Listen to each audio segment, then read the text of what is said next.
Hey there, everyone, and welcome. I am V Muse, and I have with me today our Lauren, as always. And you might notice there's someone down below who is new and joining us. Who could it be? Who is this strange person? What's going Where? on here?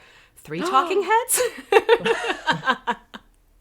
Anyways, welcome to Paint and Slay. Today we're going to be finishing up our Beholder Clown. Mine is named Electrum Wise, and we have Lauren. What was yours named again? I've just forgotten. But I just was Electrum Wise is oh the. Ruffles Beholder. Thank you. That's what it was. Thank you. And I've been thinking about Electrum Wise this whole time because Right. that's our chest code. Look. That is our chest code. Look down below, over that way. And while we're doing introductions, we have with us today from Dwarven Forge, Erin Miller, aka Hamster, one of their painters. So this is super exciting to have him join us today.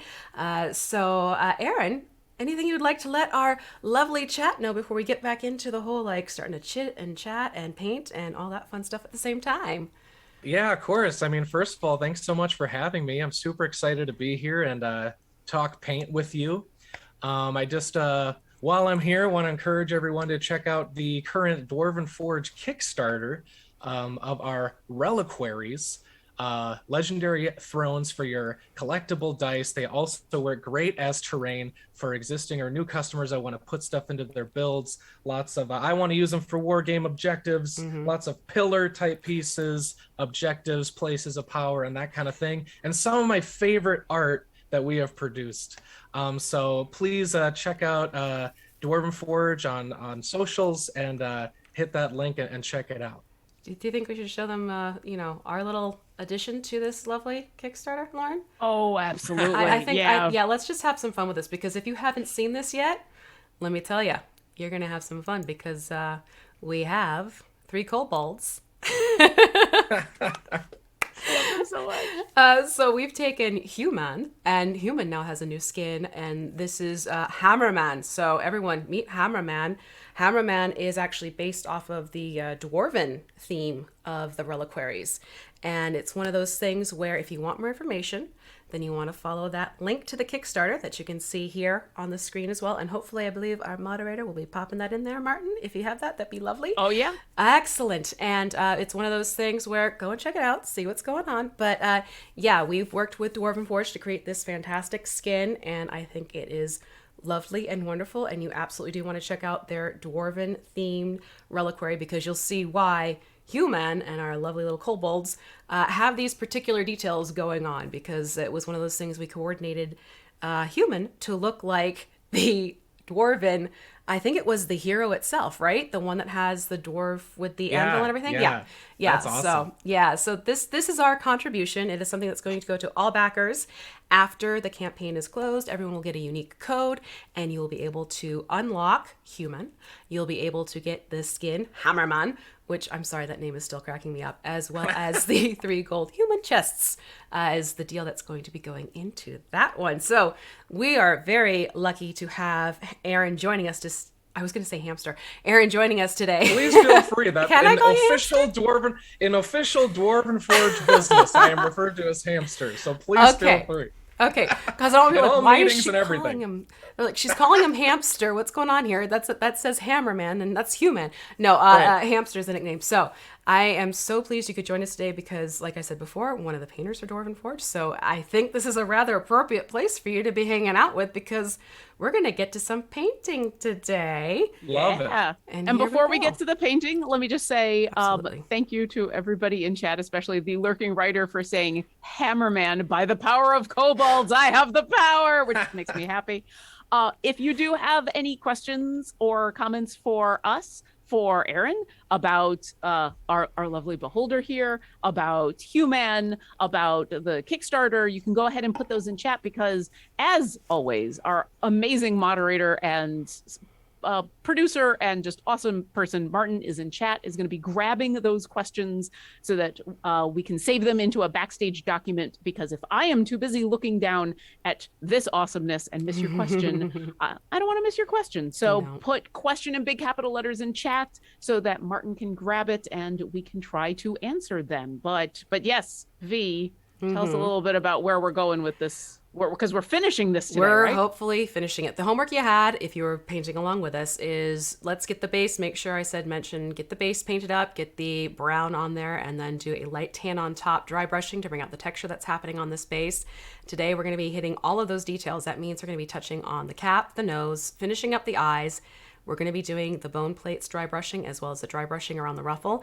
I'm also going to show you a fun trick for removing paint from these clear plastic stands that you're seeing happening with a lot of miniatures lately. A really quick and easy tip. If you are painting along with us and you have rubbing alcohol at home, you might want to snag that because we will be putting that to use at the end of this episode. But yeah, basically we're getting into all those little fine details now. So this is going to be hopefully... And the nose. I have been so excited about the nose. So let's jump right into things. What do you say? And the first thing I want to get is to make sure we actually do a dry brush around the ruffles that we created and added onto this beholder using green stuff. So to do that, you're going to want to get some white paint, straight up white paint. And we're going to do... no, that is the different color. This is the problem when you have multiple miniature painting things happening at the same time and you have two paint things stationed. I was going to grab a gray. I'm like, not that one. Nope, that's not the white. So we're going to take white. And because we did this in a very light gray tone, we can go just straight in with white and dry brush on the ruffle. And that's just going to help bring out those edges a little bit as we start wrapping up and adding more little touches to our lovely clown beholders, which, again, if you want to go in game and have some fun fighting a clown beholder, that is actually a thing. Oh, yes. Oh, yeah. You can find the Xanathar beholder. The Xanathar clown beholder is specifically in Wild Beyond the Witchlight, Tall Tales area. Well, you first see them in Area 35, but, you can see them quite a few places after that, too. Mm-hmm. So right. I'm just going to go through and literally run the brush against the ruffles just to bring out the edges of the ruffles. Now, because this is white going on to a less white, it's actually really hard to show you here on camera, but it does make a big difference to the naked eye. I will say that. So while we're doing this, like I said, we're going to do this to all the ruffle. You want to get the edges. You also want to get the fluting that is underneath here. So basically just attack as much of the ruffle as possible with the straight up white. All right. And while we do that, Hamster. Yo! As a fellow mini painter, I always have, this is my go-to question every single time, anytime I meet a new mini painter. What was your first mini to paint? Oh man, I remember way back, I was 10 or 11. My cousins brought over the Warhammer Fantasy Battles rule book, and I would look over the pictures. And so finally that holiday, they got me Warhammer ghouls, little metal blister, some zombie-looking guys holding bones, holding rocks to bash their foes with, and a few paint colors, and didn't know what primer was, just threw paint right on Oh, it. no. And and then eventually got some grass flock. I remember the mind-blowing moment when I first glued flock to a base. Mm-hmm. And I actually have a few copies of it that I've bought over the years because I kind of like to go back and kind of repaint that mini just sort of for nostalgia and for like my painting journey. So yeah, Warhammer ghouls. Awesome. I love You it. actually repaint it. You don't get well, a new one and then I get up? a new one each time. I get a new one each time. The original is back in Minnesota in my mother's basement, still being protected. But yeah, so out here in New York, I have a couple of copies of these ghouls that I look around for every once in a while. Oh, I love it. That's amazing. Nice.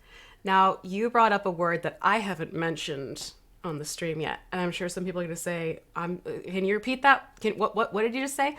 Flocking. Oh, yes. I'm glad you mentioned that because in the back of my head, I'm like, well, I know what flocking is with trees in the winter, but otherwise, I don't know about painting. Yeah, so do you want to explain what flocking is for those who are just getting into the mini painting gig? Well, it's really just an easy way to do things like basing, adding a little texture. They're often sort of grass or sand colored, and so it's a really simple way to add some life to your miniature bases. A simple layer of white glue with an old paintbrush. You slap it on there, dunk it into this shredded flock, very fine kind of sandy material. And it kind of brings your base to life and adds sort of an environment to the miniature. I think it's one of those steps that's very easy technically, but it really improves the result, and a little goes a long way. Mm-hmm. Yeah, definitely. You have seen us use those little tufts of grass to make bases look a little bit more interesting. Kind of a similar idea, but you don't have the ready to go factor involved. You're actually doing a lot more of the creation and the making it and putting it onto the base yourself, so you can really customize it that way. It's a lot of fun, and I'm thinking maybe for next season that might be something I can bring into the mix for us, so we can do some fun customized bases. Yeah. I think that could be a neat project for us. But that's what flocking is for anyone who's unfamiliar with what the term is. Also, we did have a question from the lurking writer for Erin. First off, they say welcome. Secondly, Thank you. are you also painting a beholder? And if so, have you named it? So would you like to come up with a name for a beholder, even if you're not painting one? Yeah, and unfortunately, I don't have a clown beholder in front of me as much as I would, as much as I'd like to. Let's see. I'm trying to think of a good clown name. Well, while you think of one, V, Yeah. what's our next step? And then we can come back. The next step is going to be, sorry, I still had a camera setting that was making things funny. No pun intended. The next step that we're going to do is, since we've just used this white around the ruffle and we want to let that dry for a little bit, we're going to go in and we're going to get the bone plates for dry brushing as well. However, we don't want to go in straight white with this because it's going to translate kind of funny since we have a lightish tan bone brown on there. So we're going to take the white that we've already used and we're going to take a little bit of brown and we're going to make just the lightest beige out of those two colors. So I'm actually going to put just a little bead of brown. The bead of brown. Are we pea-sized? Are we... We are doing... that's not even a pea size. We'll say like, a sunflower seed size. Like that. Really, really, really small. Yeah. And I'm going to just basically take my mixing brush and I'm going to dip it into my brown and then introduce the brown that is on my brush into the white here. Because I don't want this to be too drastic of a color shift into a deeper brown, but I also don't want this to be a pure white anymore. And by the way, I'm getting over a cold, so my voice might get a little cracky and froggy. But that's okay. Yeah, just It letting you happens, know, in that's case all. anyone was wondering what was going on with my voice. It's, that time of year. Yeah, definitely. It happens. Yeah. Okay, so I have this... See, it's a very light shift beige from the white to a beige. So I'm going to use that for dry brushing onto the bone plates now. Okay. So, because the white itself would be too stark against that color we have the bone plates. So by adding that brown, it is softening the white up so it won't be so stark. And while we get started on that, Erin, I have not forgot we're going to ask you about your beholder name, your clown beholder name, but we do have some more questions from chat. Flanagan says, I tried the alcohol trick to revive my pencils, but sadly, except for 2, all were destroyed. But this is a nice trick for the paint. Thanks. So that's Excellent. good to know. Yeah. And Herkwork wants to know for Erin, now you got 2 questions to answer. One, do you like pancakes? Do I like pancakes? Absolutely. Good old maple syrup on there. That's a breakfast staple. Oh, nice. As we were explaining to Erin before the show what's going on Griddle Champions, because V and I were talking about some of the awesome art that was going on there, and then felt like, oh, this would be a time to explain. Yeah. We might want to explain a little bit about what's going on here. Food and Context. art combined, 2 of my loves. Yeah, I mean, definitely. It's delicious art. I mean, Visually. frankly, food and almost anything go together really well. Very Snacks make everything better. Very true. Except, have you had the experience of drinking your paint water? Not yet. Yeah, not yet somehow, because I actually often use a mug, just like a cheap mug I have lying around. So it surely should have happened. Right? I'm But impressed. for one reason or another, I have had paint in my mouth. I On my have fingers and whatever. I've been very lucky to have V as a teacher because she warned me about that ahead of time. So I always make sure that not only is the drinking mug somewhere completely different than the rest of the paint supplies, but it is very obvious for drinking. Yes. So far, I have not had that experience, but I'm sure it'll happen. It'll happen when you least It'll expect happen. it. Yeah, I think that's when I'll kind of elevate to the next level of painters, when I finally take a swig. Right? Oh, if that's all it took, then I would be drinking my paint water right away. I'd just be like, Yeah. all right, here we go. Glug, glug, glug. Now I'm a master painter. Yay. So basically, I'm just dry brushing across the bone plates to bring out the texture a little bit more. And So let's see. Raider ICG wanted to know, where's my clown beholder that I'm painting? I got it right here. It's just in order to have my light on it so that I could see what I'm doing. I end Yeah. up kind of being off camera, but that's why we've got this lovely camera feed for V so that you can see her beholder and all of its beholdery glory. Beholdery glory. I love it. Yeah. And then every once in a while, I just hold mine up and I'm like, see, yeah, I'm getting there. It's also a good reason to make sure you're following us on Twitter, just saying.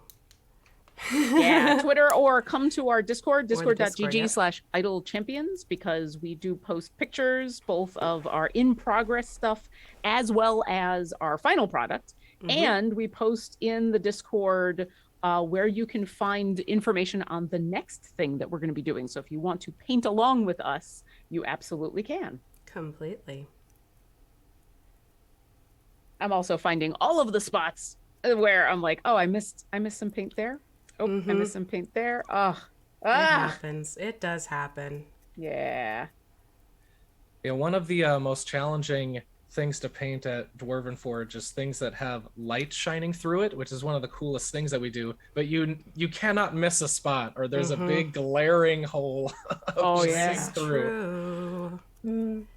Very That true with makes lighting sense. effects. Yeah. So I'm often finishing painting it like with the light on and seeing all of my mistakes very clearly. Yep.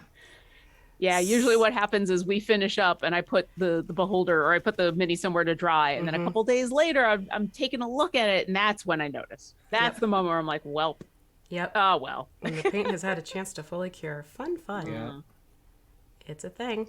But for some reason, it always shows up better on the side of the bone plates. So you can see here how the texture's coming out now because of doing the dry brushing detail.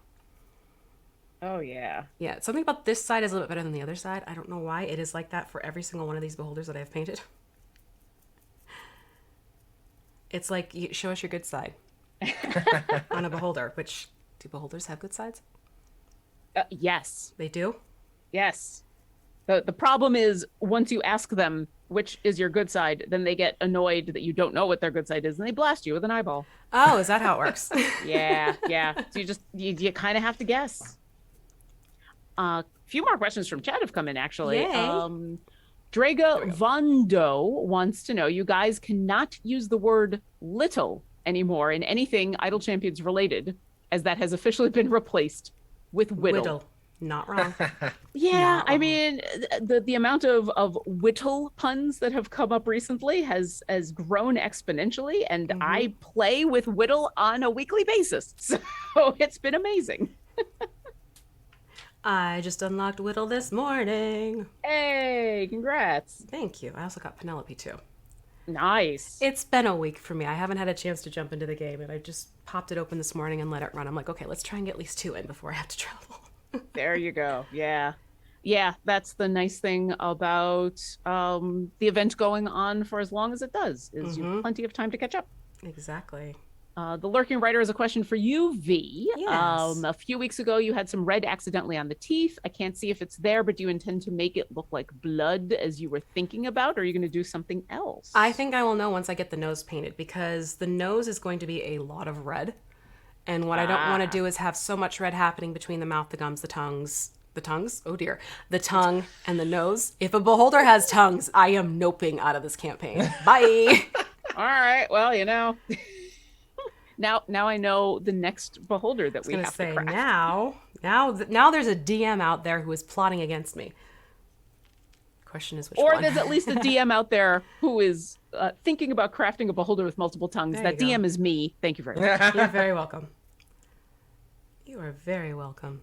And Friday, CWU wants to know, does Paint and Slay actually run until 5 p.m. today? Nope, we're 12 to 2 Pacific.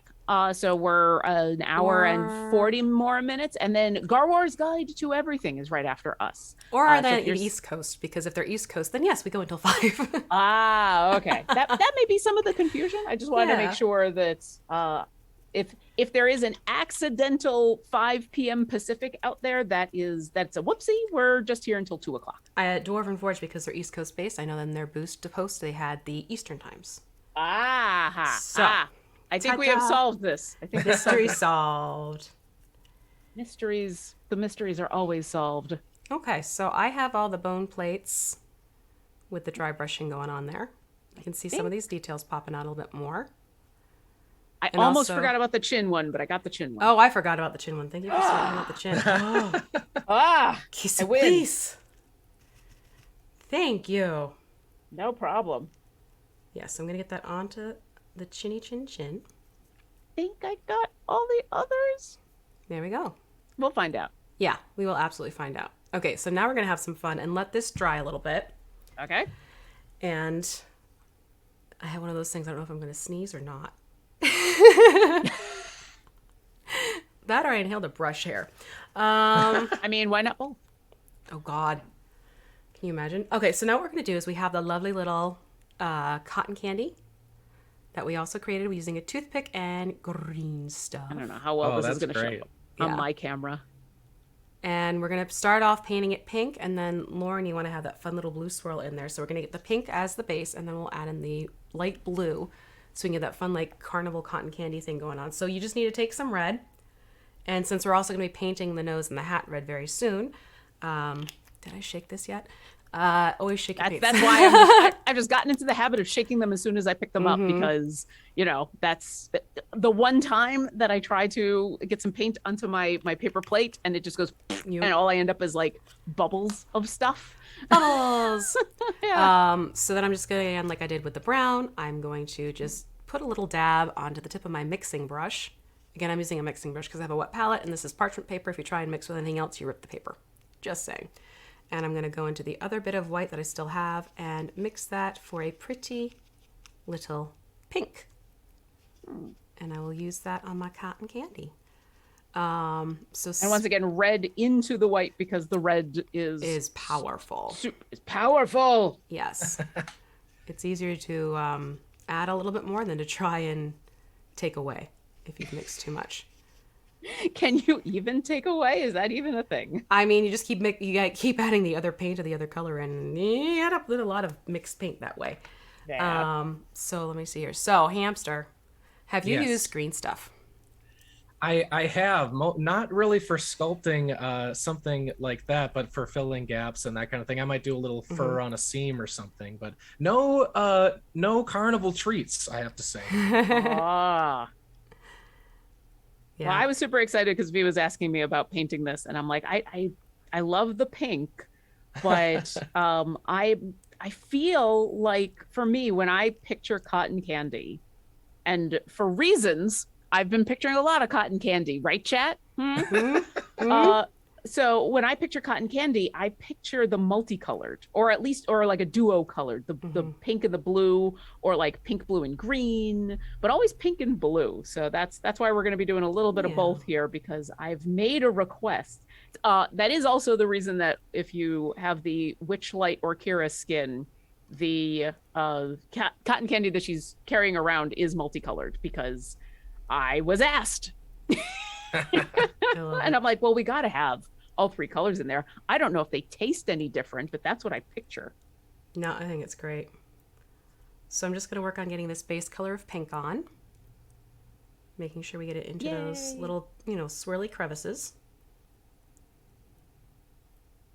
And then I'm going to hold it for just a couple of seconds before putting it down on a plastic surface so that the rest of it can dry a little bit. Oh yeah, that's a Yeah. That That's is a good. That's a good thing because this doesn't have a base. I didn't think about that. Yeah. So we'll get that going. In just a second. Put that All back right, on there. Erin, you talked about how you haven't painted any cotton candy or any kind of sweet treats. What do you think is the strangest thing you've painted? Oh man. That's a good one. Probably Dwarven Forge gibbering mouther. Ooh. You know, just as you'd expect, many different mouths, many different little eyes. And it was a lot of fun kind of having, you know, thinking about like what types of creatures are in here in this mass. A beautiful sculpt from Nina. Well, not beautiful, the opposite actually, but very well done sculpt. A lot of grotesque little details in there. Lots of teeth and bones and everything. So that's what comes to mind first when I think strange. I love it. Yeah, we really went all out with the grotesque wriggling mass sort of thing. Yeah, all See, those extra mouths for sure. I love it. Okay, so I'm going to switch back over to our beholder buddies. And with these eyes, especially the big one, there's always something I like to do just to kind of give it more of a creep-tastic factor. And this is optional. Like, you don't have to do this if you're not comfortable with it yet because this is some finer detail work. But I am taking my super small 0 detail brush. And since we do have some red out, I am going to put just a little dab of red onto the tip of my brush. And I mean like a little bit. Ooh. And then what I'm going to do is I'm going to have some fun and do some veining on the eyeball to give it this sort of angry, demented look. Oh, okay. I like it. Yeah. And Let's give this a try. sometimes I will use my thumbnail to take off a little bit of excess paint if there's a bit too much. And you just barely float the brush bristle onto the eyeball itself. Oh, this is harder than it sounds. Oh, jeez. It's fun, but ooh. Yeah. Now it might be a little difficult when you're trying to keep it in camera, but the key here is points of contact, right? Have your wrists together, have your forearms on the table. You don't need steady hands, you need to steady your hands. Forearms on the table. I'm sure you've heard this, you know, any point, elbows, thumbs, put a finger on the side of it What I'm to doing get right now. that accuracy. Yeah, exactly. Yep. Yeah, I've got everything kind of tucked in here. Yeah. Tucked in nice and tight. But that is a really good point. Yeah. Thank you for bringing that up while I'm concentrating. This will work. also this will also be one of those good Pardon me. times to remind everybody that as on top of that, make sure you're checking in on your posture and how Yes. you are sitting and letting yourself stretch a little bit and that you're not hunching over. We might get into some odd positions to try to show stuff off to the camera and to get to our lights, but move things around so that you Yes. can sit comfortably while you're painting. Use glasses, use magnifying glasses, use lots of light, use whatever it takes so that you can be comfy. Exactly. That's Yeah, also so I'd like to, yeah. pardon me, I like to get in the habit of moving the model closer to my face instead of moving my face down closer to the desk Yeah. so you can stay upright. Yep, that's why I'll say I have to pull this out of frame because I need to bring it to my body, Yeah, not to yeah. the camera.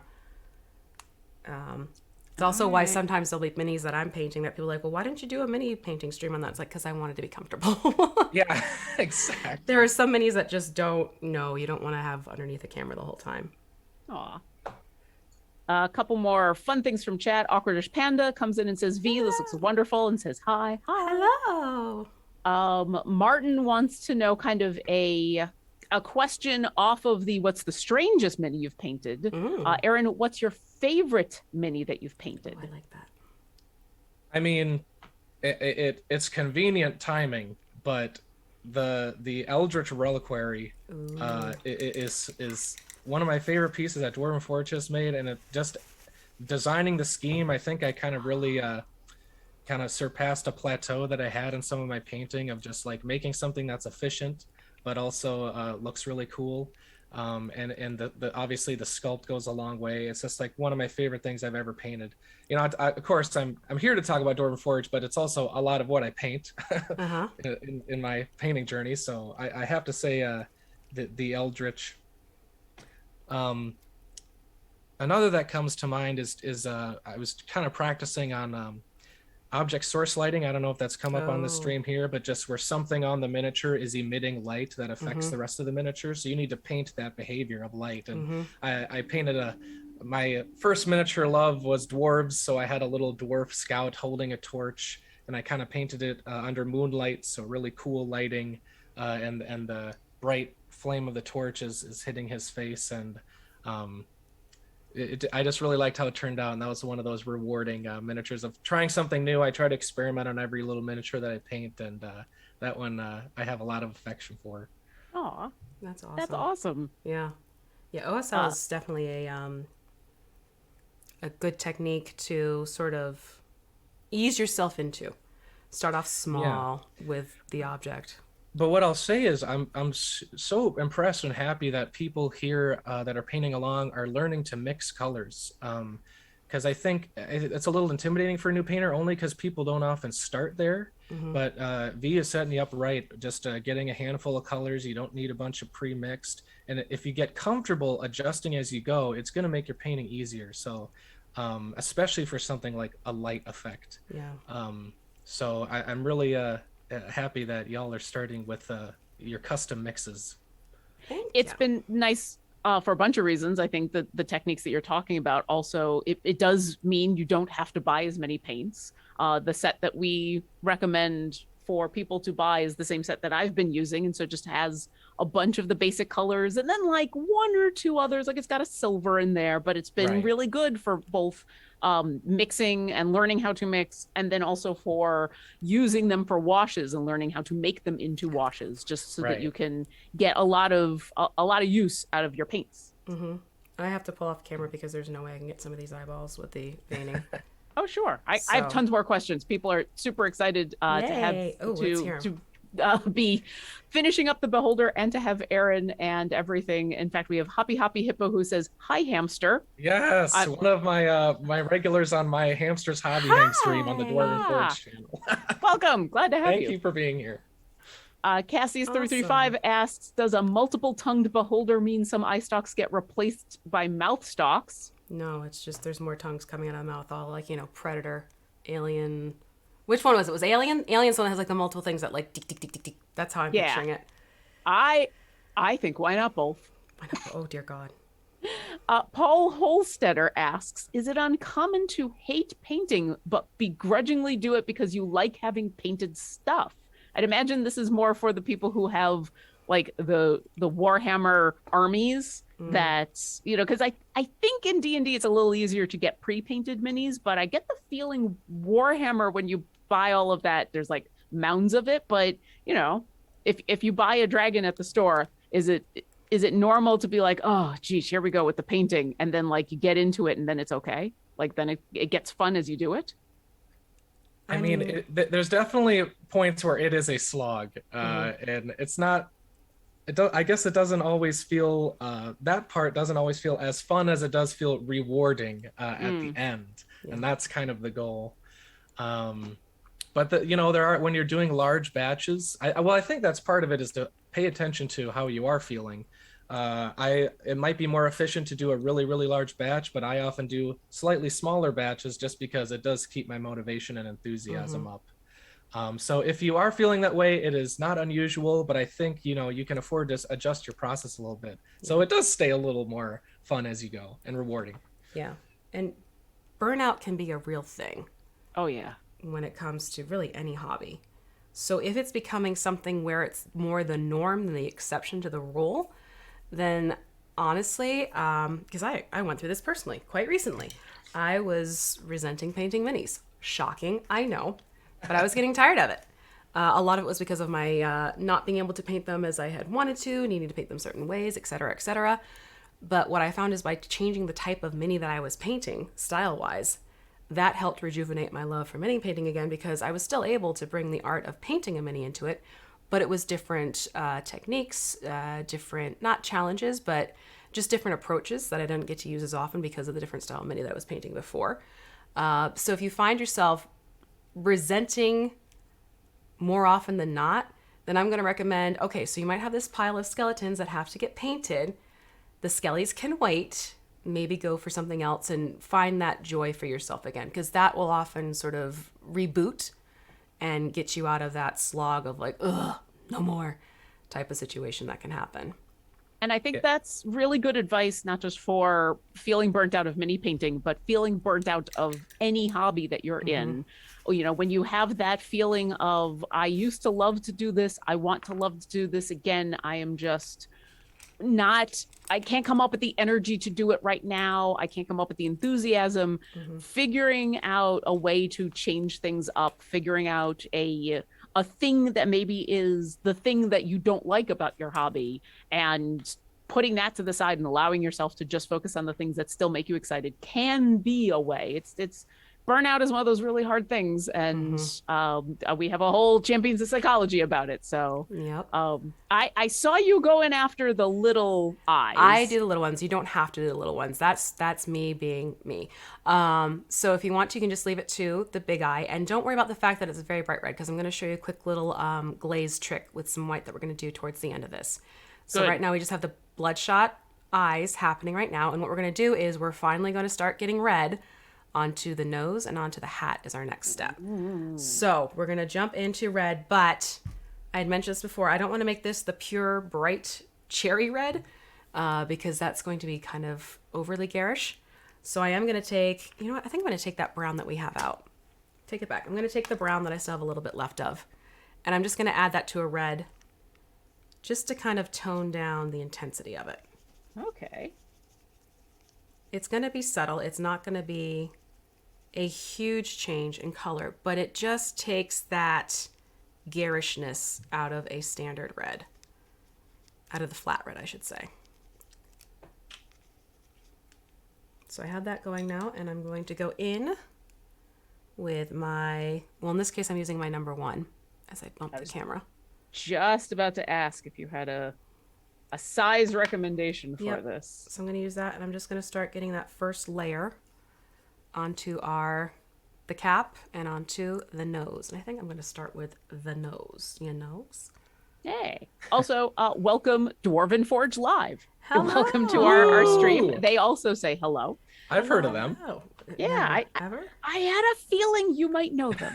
It was just a gut instinct. So hi and welcome. Thanks for thank you for joining us while we have one of your lovely artists on who has been talking about the Kickstarter, who has been talking about painting techniques and all of that. So, and I gotta find, I was still mixing stuff. What was the size paintbrush you recommended again? 1. Number 1. Yes. Well, while we're at, may I just while we're adding some pizzazz to the nose, I had some comments on this burnout conversation too. Oh, I'd love to I think the key is too, I love the idea of having multiple projects in progress that you can switch between. And I think it's picking the right challenge for the project. Like I remember I painted a Warhammer army, and I said, you know, I wanted to have a hobby meetup with my friends, and we're going to play Warhammer fully painted. And I said, I want to paint this army in a day. And so I was like, the fun challenge of this is designing the process and engineering all the steps to make that doable. And so once I kind of did some test models and had some fun being patiently painting different stuff, then it was just total efficiency and of ordering the steps and everything, and taking things out and putting things in that what I maybe did or didn't need. And that was part of the fun and the challenge, was designing how the heck am I going to do this. And you know, it's kind of like running a marathon. Like your legs are hurting, you're sweating, but like at the end of it you feel accomplished. And then conversely, when I was done with that, you know, I didn't want to paint armies, you know, ever again. And that's when you can switch projects. But I think like attaching a challenge that's specific to that type of project is what is kind of going to keep your motivation up. Because if you try to do like highest level in an army, like those things are not going to compute. Like they're gonna burn you out. But if you're like, this is my experiment with this army or this display miniature on the opposite end, you know, you kind of can fine tune how you're approaching it to like make it exciting for you. Mm-hmm. That totally makes sense. Yep. Thank you. Awesome. Yes, and it's something that, again, it keeps sort of the variety going, and you get out of the monotony that can sometimes become the sort of the culprit to the burnout, because you're getting bored. Right. You know, Yeah. you're mentally not being challenged. Now, a lot of times that with red, what'll happen, especially because we prime this with more of a grayish white, you're going to see some streaking. That's because we are going to go back in and do a second coat. So that's why we are doing this now. So if it's a little streaky, that's okay. What you don't want to do is glob it on, and then it's just going to start looking like globbed on paint as opposed to the color of the nose. So it's okay to go back and do a couple layers. That's not you, the painters. That's just red paint. It's just tricky red paint. sometimes. Yep. Red That's paint good to and know. yellow, I have found. The two Yes. of them, they love to go streaky. Streaky, okay? And more fun questions from chat. Well, first off, Paul Holstetter says, I also bought a cotton candy machine to make maple sugar cotton candy. Ooh. That's amazing. I have never had that before, and now I need some. I was just going to say, that's a thing I need to find. Yeah. And then they had a question. My fine detail paint brushes have bristles going everywhere. How do I get it back to a fine point? That's a good question, That's a very especially good for question. me, as now I've been using some of these brushes for a while. And yeah, I think maybe one or two are starting to bristle. Hamster, do you want to add in your tips? Do you have any? Yeah, I mean, I think a lot of it is, you know, the preventative steps you can take. Have a little, make sure to clean your bristles as you're going. Make sure when you dip the brush in the paint, it's staying only on the bristles and not going to the metal part, because that is where they're held in place. And so, you know, I think just a good washing with a little dish soap and some water, maybe a little alcohol on a synthetic brush, probably the ones you all are using. You can use some alcohol to break down some of the dried paint, and that should help. Yeah. But if you have one that's completely splayed out, it may be time to put it in the terrain painting collection or that kind of thing. No brush really truly dies. You can use it for a lot of different stuff, mixing and that kind of thing. Yep. Okay, so I have to ask, because you are now the second mini painter who has mentioned specifically taking older brushes and getting into terrain painting with them. Is it just because terrain painting is such a wide swath of area that it's not as much of a big deal? Is that why that's where brushes go to die? Yeah. I mean, I think, you know, it's like larger areas that are sort of the background. They're not like the feature. So you don't need to do the high precision stuff usually. It's usually a lot of large areas of dry brushing, which is hard on brushes. So if you have one that's beat up already, you know, it's gonna take the brunt of that. You can also use things like we were talking about for flocking. If you have little bases that you're painting glue onto, that's a good use for some older brushes. All of those things that are hard on the brushes, you can do when you've already been hard on them. Yeah. That makes sense. Yep. And another good trick to see if a brush is truly salvageable, it's actually how you dry them too. If it is something where you've washed your brushes and they're clean and everything's been, you know, no more paint or anything like that, if you have it so your paintbrush dries like this with water still in it, the gravity and the pull of the water droplet will actually help the paintbrush to dry with its own natural tip. So that's another thing you can try and do to revive your brush, to try and bring the point back together. And if you haven't heard this, also as you're dipping it in the water and kind of drying it off on your paper towel, if you kind of twist the brush and sort of shape the bristles, if it's not naturally going back, just kind of twirl it and slide it. And you want to do it in one motion, so you're not cramming up the bristles in a forward motion, just in a backward motion, so it kind of smooths out the shape of the tip. Yep. There you go. Lots of excellent options for saving brushes. I'm gonna mount all of my brushes tonight so that they all hang upside down. It's gonna be great. I just take a hair tie and bundle them all together. Well, and then that is wrap it around. It's an excellent suggestion for those who might have a hair tie. That's a good point. Sorry. And I will say my main strategy for brushes is the bulk of them are very cheap synthetics, and I'm just not afraid to replace them. And I have a couple brushes that I only use for a few, very nice things, but I don't use them all the time because, painting miniatures in general is harder on brushes than like painting on a flat surface. So just having your go-to synthetics that are cheap from the art or hobby store is a good way to just kind of not worry about it. And if you do end up having to toss one, it's not such a big deal. Exactly. I'm not a brush snob, and I make that very clear when I ever start. Like, yes, you can get like the really nice big fancy brush for, like you said, special reasons. Right. But for general painting purposes, no, I grab your variety pack, quite frankly. 99% of the time, it's what I use, even on stuff I'm trying to make really nice. I Yeah. mean, they're very useful. Yeah, same. That's good to know. And yeah, like getting this set of brushes that I'm using right now, that we suggest in the Discord for those who want to paint along, it was really not a lot of money. No. Right. And it was a whole big set, and some of the brushes I haven't even used yet. So you definitely can get a lot for your money. And I think sort of it's setting your expectation too. It's like a brush is a tool. It's meant to be used, and it's meant to be kind of disposable and replaceable at a certain point. So like they're not going to last forever, and they never will, even the nicest of the nice brush. Yeah. So it's just part of the journey, and you can take those steps we mentioned to extend their life. But every brush you're going to say goodbye to eventually. Yeah. And then you have a little ceremony for them. Yes. And you say goodbye. Yes. Weistra wants to know, you almost need a head-mounted camera so you can keep it in camera while bringing it closer to your face. The problem is there's so many little angles right now that I'm trying to work around that the camera is not my friend at the time. Yeah. I am trying to get around this particular eye stalk. Yeah, and I've actually gone to a smaller brush to try to get into some crevices around these eye stalks because there's so many eye stalks. And I'm just working it around through here. Oh yeah, so you can see. And the lurking writer wants to know regarding the Dwarven Torchbearer and the light source. Do you have a photo of that can be shared on Discord? That sounds awesome. Yeah. I'll hop into your Discord after the stream. It's also on Instagram at Mojo Hamster Minis.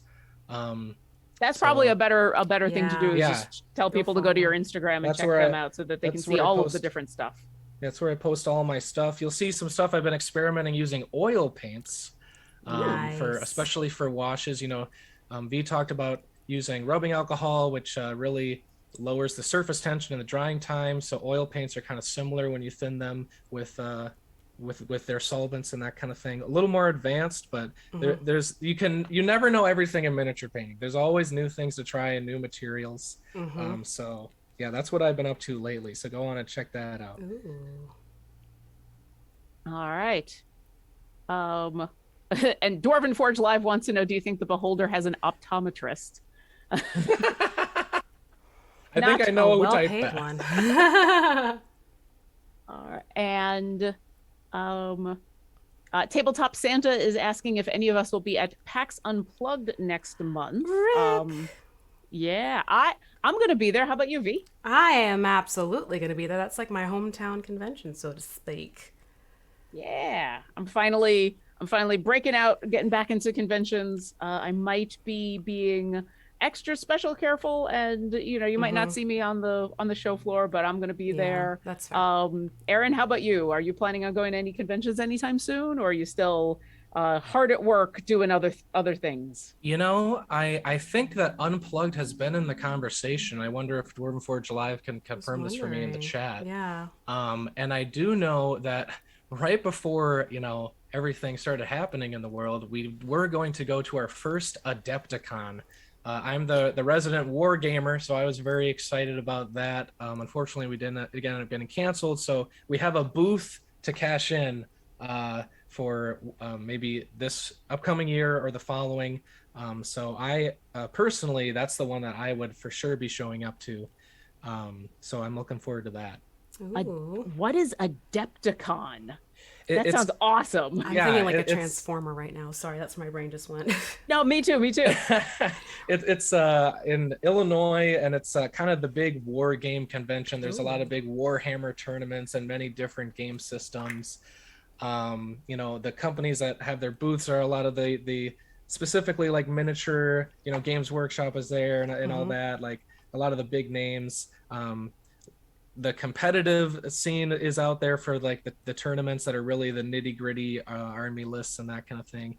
And excitingly, the Golden Demon painting competition is coming back to the US after a decade. So I kind of want to enter that just as a bucket list thing. My idea was to paint one of my ghouls that was a copy of my first miniature, and enter it into the contest that inspired me for so many years. Oh, I love it. So it's just another tabletop convention focusing on war games. Oh, awesome. And V has mentioned in the past that there are these competitions for mini painting, and I'm guessing that's what the golden, what was it that you said? Golden Demon is the one in particular here. There's a number of different competitions, but that is kind of the Warhammer realm specific competition that I followed in my childhood, just because that's where I started in miniatures. So it has kind of a place in my heart. But there's a number of contests out there in the world with incredible galleries of images that people have submitted. Yeah. Just absolutely mind-blowing. Oh, that's super cool. Yeah, there's some really talented people out there for sure. And not everyone is on social media, so it's even more interesting to see who enters and what their work is like. And like, you'll discover people you never even knew were out there because they're just quite happy to be in their little hobby room painting their miniatures, doing their thing, and they don't really make themselves known on social media. Yeah, in fact, I think I saw some a miniature painter on social media kind of speak to this, of like, they're one of the best, so they're just too busy being the best and learning how to be the best than they are like making content or whatever. You know. Yep. I mean, social media is its own thing for better or for worse. So I can have respect for anybody who's just like, you know what, that's just not for me, and that's fine. Absolutely. Oh, as I'm painting these, I'm just finding more and more places that I missed paint. Yeah, I think worst case scenario for us is we may have to do some pseudo homework. We might have to do the second layer of the red after the stream is done, but we'll still get the main idea across Oh, yeah. for what this looks like all painted up. Because I just realized we're getting close to the top of the second hour. Yeah, but we've been having fun talking. Oh, absolutely. And That's just everything. it. Honestly, that's what I mean. Like, it flew by. I'm like, we're already there? What? Stop. Yeah. I think that's why people were honestly confused about how long the show goes on for, because hey, you know, we could keep painting for hours and hours and hours, but you know what? Yeah, Garwar has some excellent advice coming up, so we don't want to get in his way. No. And I also, because you had mentioned that once we get to doing some more of the washing, that's going to also that's clean up a lot of those little things. Yeah, that's gonna be a fun little thing. Yep. And since we're having fun being distracted by questions, let's see. Martin wants to know if you can say what you're currently painting, or if you don't want to say what you're currently painting right now, what is a fun thing you're currently working on right now? For Hamster. Well, I have to be vague about this, so this is probably an appropriate answer. But I have a super secret commission. I have a friend that is an actor on a TV show, and he is making GIFs for the cast based on their portrayals of their characters. Oh. So I am painting a number of larger scale figures in their image as their characters, and it's fun not only because it's for my friend and for this cool show, but I haven't painted as much in this larger scale, and I've been wanting to practice that. So that's what I'm working on now. I love it. No more details. That's all you get. Revealed, but yeah. That's all you get. That's wonderful. That is awesome. Yeah. All right. Well, V, it sounds like you've got the next step ready, but then I want to go back to the question about about commissions, but what is our next step? Our next step is we are going to take a little bit of some fresh white and some clean water and thin it down. So it's a little bit thicker than a wash. And we're going to go back over those eyes. So you have the main eye that you did the veins on. Yes. And I'm going to go over the rest of the eyes because I did it on all the eyes. We're going to do a very thin layer of white because it's going to create this superficial layer of paint pigment that will tone the red down and actually make it look like it is more underneath the eyeball itself. What is it, the cornea? Oh, yeah. Why is it we always go to anatomy with this stuff? Because everyone understands what you're talking about, even Yeah. if it's in reference to a mythical creature that doesn't exist. Yeah. Oh, do they? So yeah, All right, fresh you said water is white. important. Yeah. Okay.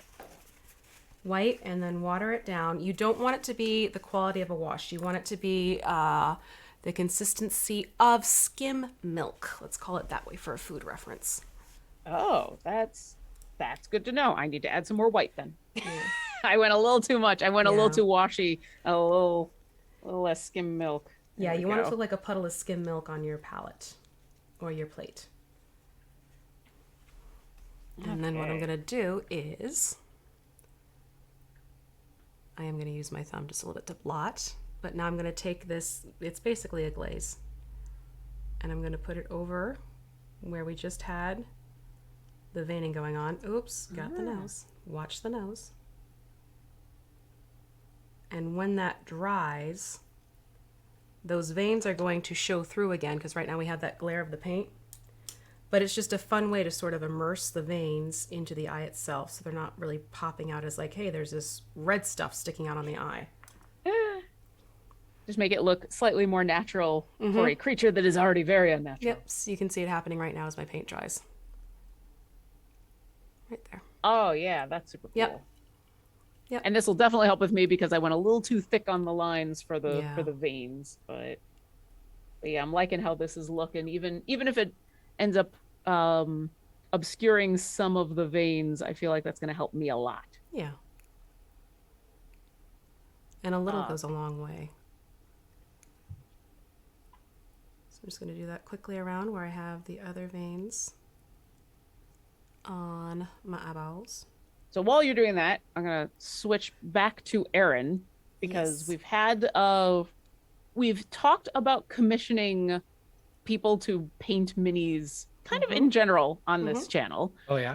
And that is obviously a thing that people do. So you obviously are someone that people can commission for minis. I think a lot of our users know about commissioning artists for 2D art. Is there anything that they need to know about commissioning an artist to paint a mini? Well, in honesty, I am rather new to it. This is kind of my first year I've taken on commissions. Just as I learn how to manage it with Dwarven Forge and everything else.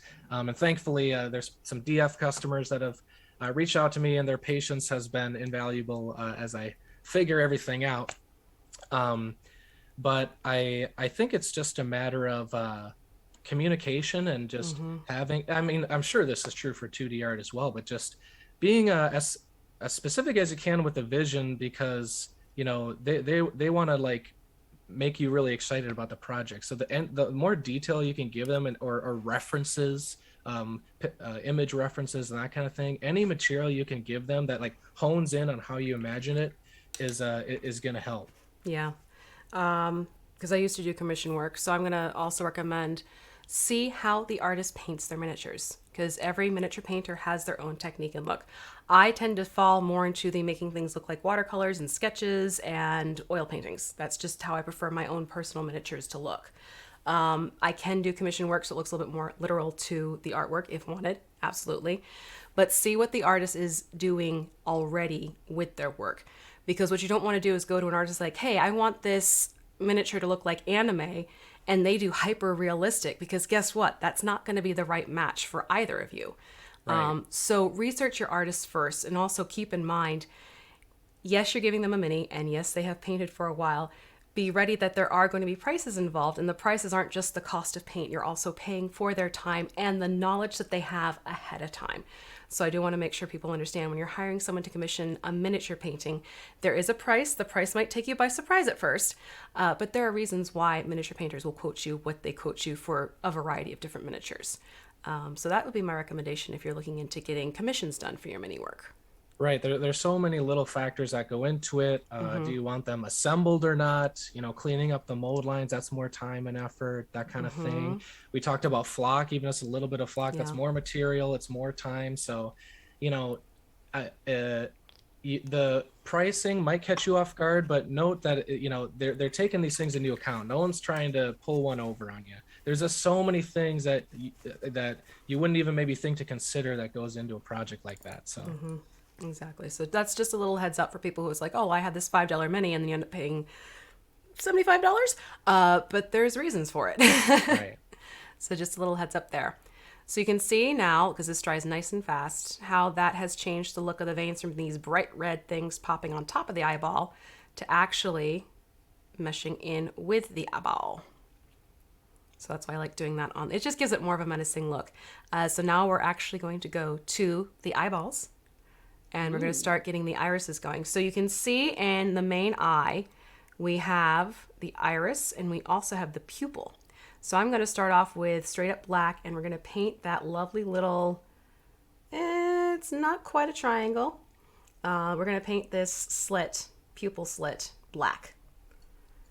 And get that going. Straight up black. I see an iris and I want to paint it black. Yep. Da, da, da, da. And I'm going to do, that's it. That's all I'm doing. Twitch, and you can't get me for that one.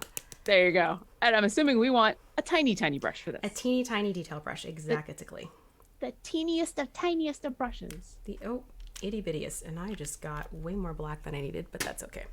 So also, so Dwarven Forge did say someday we will go to Adepticon. Yes. And Nice. Herkwork wants to know how much do beholders spend on eye drops per month. I'm assuming that is not a joke, but a fun question because they didn't answer that question because I was kind of waiting for the badump bum. Oh. But I'm gonna say their Visine requirements are large. See now I've just realized this awesome nose is now the bane of my existence. Uh-huh. And I am also trying to figure out how am I going to get this pupil with the camera hanging in front of my face. This might be another one where you just I gotta pull back. I'm sorry, folks. It's the nature of the game here. Pupil. Nose. And there's a reason why we're doing the pupil first and then the iris, because the iris will help us kind of nudge if the colors have strayed either direction. Nudging is good. I could use all of the paint nudging that we can. Just a little nudge. So what I'm Paul doing Holst. Go Go ahead.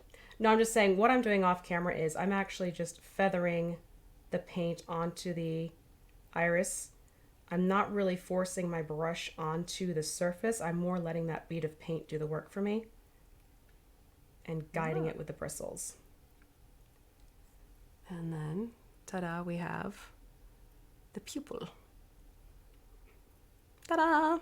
And I managed to do it without getting black on the nose. I'm going to call that a win. Is a win. That's my huge win for today.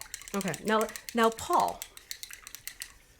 Paul was asking something in the chat. Oh, yes. Sorry. Yes. No, it's okay. We had Paul Hostetter was saying, I heard there's a chemical treatment for the eye lens to make it more transparent than it comes out of the package. I mean... Oh, the cataract. Yeah. Okay, the thing that I've already thrown away to this particular miniature because I don't like it. Yes, there are a couple ways to make that cataract less cloudy. And you don't have to go see an optometrist for it.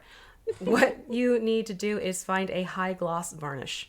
And what that does is the gloss creates a refraction, so it actually makes that lens a little bit more clear if you want to do that. That's a technique that I have found to be most successful with those particular pieces.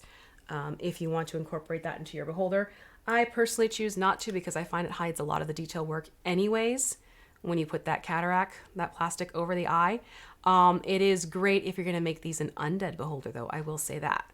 Because then it makes it a really creepy look when you put that plastic piece over the eye.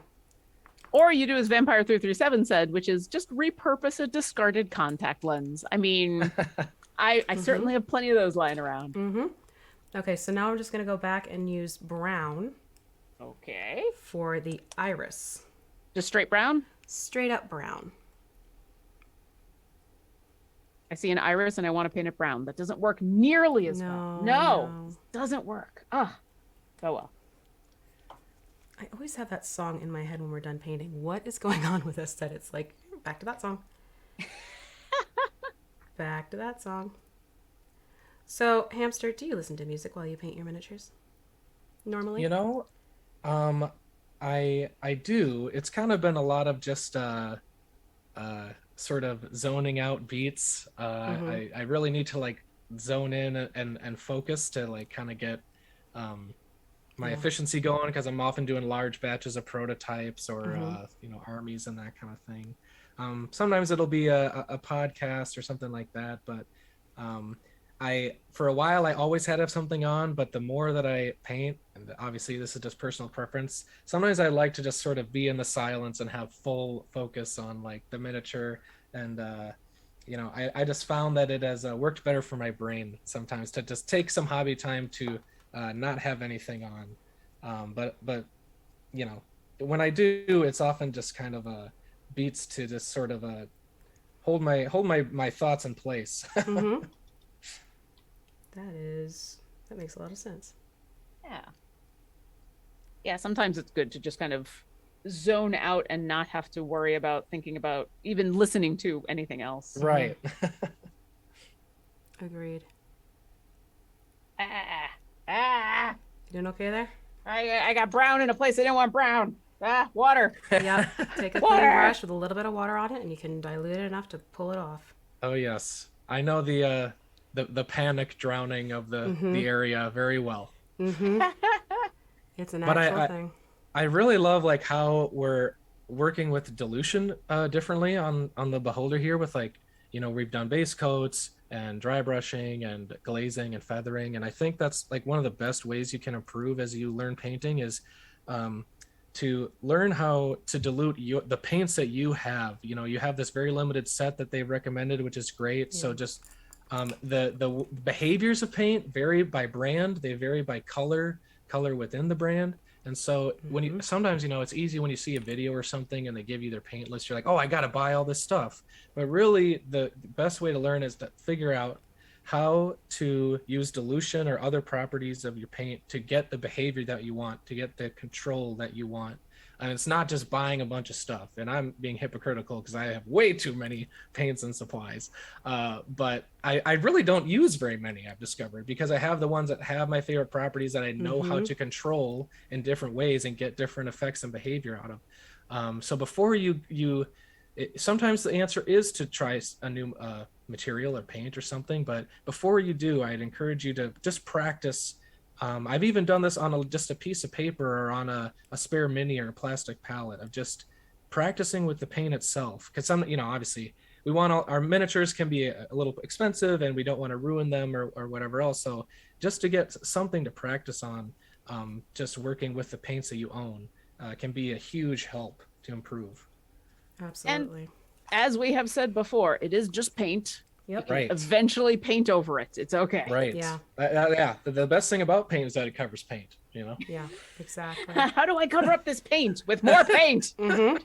But that's also why I make sure to use food references when I'm talking about consistency, because I know even though Lauren and I are both using Vallejo, there is a very strong chance that her yellow might be more runny than mine. So if I'm saying dilute your paint and her paint's already diluted, she's going to end up with a wash as opposed to a thinned out paint. Right. So it's helpful to know. It's like, okay, well, if you want to get something that's just a base color on there, then you want it to be sort of the consistency of maple syrup. If it's something where you want it to be a glaze like we just did, then think skim milk. If it's coming out as toothpaste, I can guarantee you want to thin that. So it's just little things like that are also good things to keep in mind. So, okay, here we have the iris is done for the main eye. Now, if you look, this is where we can have some fun. The irises on the other eye stalks, they're all just these little slits. But you'll notice down here, there's all these different colors. We have orange and green and purple and blue and red. Rainbow So time. it's rainbow time, basically. So you can have some fun and just start painting the different colors onto the irises. And we're just going to do the irises. We're not going to worry about the pupils. Trust me on this one. So we're just going to do those color slits of the irises onto these eye stalks, because what I want to have happen is let this iris dry a little bit, because it does have some texture. I do want to bring that out a little bit with just a light dry brushing. But if we do it now, because the paint's still wet, we're going to pull the paint up and back off the mini again, and that defeats the purpose. You want to make sure you have your layers dry before you start doing dry brushing, remember. So I'm going to start off, since I do have some red still out, I'm going to do a couple of these irises in that red. And I think I'm going to do this little back one. And in this case, I'm actually cradling the miniature in my hand, and as Hamsters mentioned before, get those points locked and secure. So I have my elbows locked against my rib cage. I'm bringing my hands and I'm going to steeple them. You can see how I'm pushing against each other. So that gives me more of a steady hand and more control and stability. So I'm just going to do a little red slit iris right there. Ta-da! Hey. Just Awesome. something as simple as that. I think I'll do one more red, because you basically have 10 of these to do. So I'm going to do one on one side, and then I'll do one on the other side. Which I know sounds like an obvious statement, but just in case you're wondering for approach method. So Hamster, did you have the pleasure of getting to design some of these miniatures for the reliquaries? Yeah, so obviously our wonderful sculpt team gets it first. We have a great concept artist. I mean, the journey is so fun because every person in development and art like sees the whole process, and we all give feedback on everything. So we went from incredible concept art, it finally got in the hands of the sculptors, and then finally it gets to my paint desk. And so if you head on over to the Kickstarter page, I designed the paint on the dwarf theme, Nice. the eldritch, and the elven. Ooh. And the elven was cool because it's based on the ruins terrain from our last Kickstarter, Wildlands, which was the first whole terrain sector that I designed. When I started doing a lot of the miniatures and accessories and some of the small pieces, and then I started taking on a little more pieces of the terrain after the scheme was designed, and then finally I took up the mantle of conquering a whole section of terrain for us. So that was exciting. So that's based on that. Oh, very cool. The mantle of conquering terrain. That's Yes. that's a title. That's an awesome I mean, title. I love yeah. that. Terrain is definitely its own unique thing. Yeah. I mean, don't get me wrong, I love making and building and painting terrain, but it's a different beast. But still really a lot of fun to do. We have an interesting suggestion from Awkwardish Panda, Ooh, who says, yes. if you're looking for minis to practice on, find a friend who has 3D print minis. They always have at least failed prints lying around, and Yes. they probably have some other stuff that they're okay with you practicing on and having some fun with. Yeah, that's a good idea. Yeah. The casualties of the printer. I have one of those friends, and now that I know, I'm definitely gonna go hit them up and be like, hey, Chris, all those awesome cast-offs you got, hey, can I have a couple of those to completely fail at painting on but get better at? Plus, a lot of times those Oops-a-daisy 3D prints have some really interesting textures to work with. Yeah.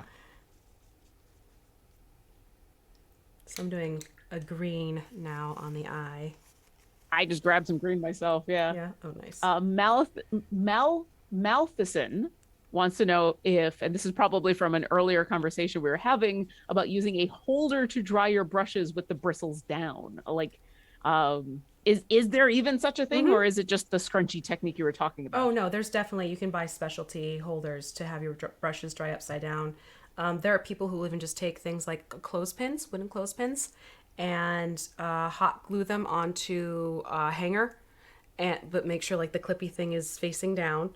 And so you would glue one of the pinchers against the hanger, and then you can clip your paintbrush in the clothes hanger.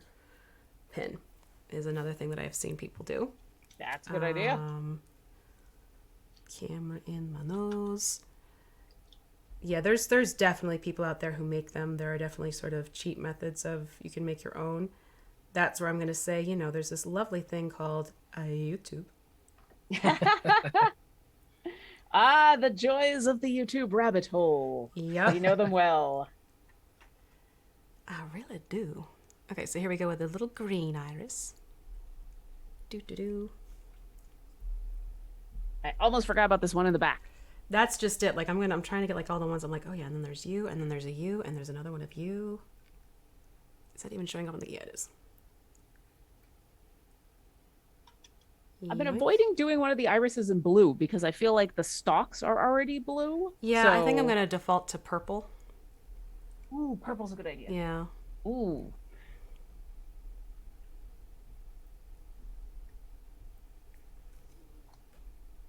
Oh, I don't have a purple, so I gotta make a purple. Yep. And that would be. I was gonna cheat, and I was just gonna go grab a thing of purple because I'm like, it's just a tiny little bit, just a little bit. Yeah. I do like this green, so I think I'm gonna do another one with the green.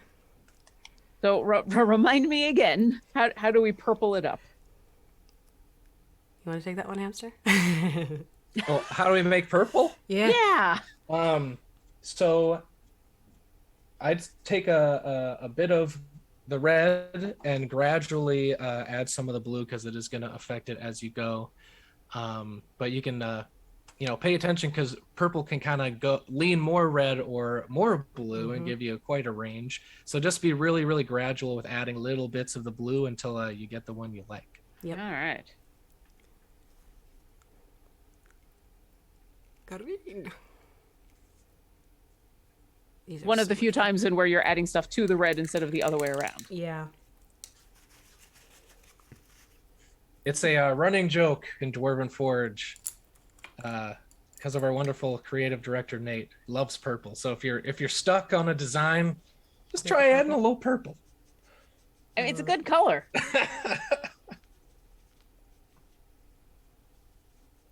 All right, there we go. I've got this one last iris that I want to do because I did a couple in black because I know usually beholders have a disintegration ray or something necrotic. So let's grab. There we go. All right, 1, 2, 3, 4, 5, 6, 7, 8, 9, and then the my flower at the top of number 10 that I have to unfortunately repaint because I made some boo-boos. They were 100% my fault. When you're like, oh, I'm going to add this thing on, and now I'm going to take a spray can of primer. And I'm going to prime a thing. And then I get primer over places that I painted. And it's sad, but I will fix that at a later date. It's okay. Because it happens. It totally happens. It do that. Flanagan says purple, if you follow the medieval recipe, you end up with lots of snails. Well, I mean, everything in medieval writing ends up with lots of snails. I don't know why. I don't know why snails end up everywhere, but that's basically what happens. Okay, that comment is whooshing over my head. I don't get it. Have you ever seen old medieval, mostly monkish writing, and they tend to have illuminated texts? Yeah, and they tend to have like, I guess illustrations, but there's a lot of people who think that they must be doodles because they often have nothing to do with the text that's going on. Oh, and snails are a thing. Snails are a thing that monks love. Big snails, tiny snails, snails on top of things, people writing snails. It's amazing. I think Monty Python Flying Circus would have jokes about snails as reference to that. And yeah, if you're ever looking for reasons to understand that humans have been fun and ridiculous and a little raunchy, go back and look at what monks were doing in the margins of any of the texts that they were copying over. And yeah, it's wild. Rabbits and snails. Rabbits and snails. Interesting, because it's like I've always noticed like griffins in illuminated text, but I've never noticed the snail factor. But now I definitely want to pay closer attention. Hello. hello. Monkey says it's called marginalia. Ooh, okay. There we go. And yeah, to be fair, a lot of those monks would have been very bored boys. Very, very True. young men. Yes. And so why not draw some, it's the medieval equivalent of that cool S that you draw Oh, on your yeah. Trapper Keeper when you're young. Right? God, I haven't thought of that in ages. Okay, we're getting there. I'm almost done with all my irises. Gonna do orange. Well, I'm gonna take a second and because I think I got all my irises. So I think I'm gonna go back after this flower and do a little bit of Go for it. fixing of the flower. I'll put some yellow on there, like what you've got, Mm-hmm. yellow and green. Go for it. Oh, there is one eye that is going to be fun because the peak of my cap just sort of rested against it. So now... Ha. Pardon me while I mimic a Minecraft. Oh, I totally thought you were hunking the nose of our beholder. Honk, honk. Honk, honk. All right, give me a moment, folks. Off camera. The lurking writer wants to know what variety of purple is preferred. Oh, Erin, all right. Oh. If you're going for purple, are we deep dark royal purple or are we like a lavender? I mean, I've deployed both. And the plants of the wildlands, the sort of alien plants, I've done more of kind of a warmer reddish purple. On some of kind of more architecture type stuff, I've done the more sort of royal deep purple. If you're not sure how to paint the miniatures, random cloth details, that kind of thing, I've tested on there in various ranges. Any purple will do. That's your get out of jail free card. It's purple. Good to know. So if we get anything for Nate, it has to be purple. Is what I'm Get in hearing. purples. Make it purple and it'll be a winner. Awesome. I'm really enjoying all the variety of colors of these irises because it really is. We've been going for scary clown and kind of creepy clown, but that's like the one place where it's ridiculously bright colored, rainbow colored clown, and I like it. All right, I think I'm gonna leave it at these colors. I didn't want to do the yellow because there's already a lot of yellow happening.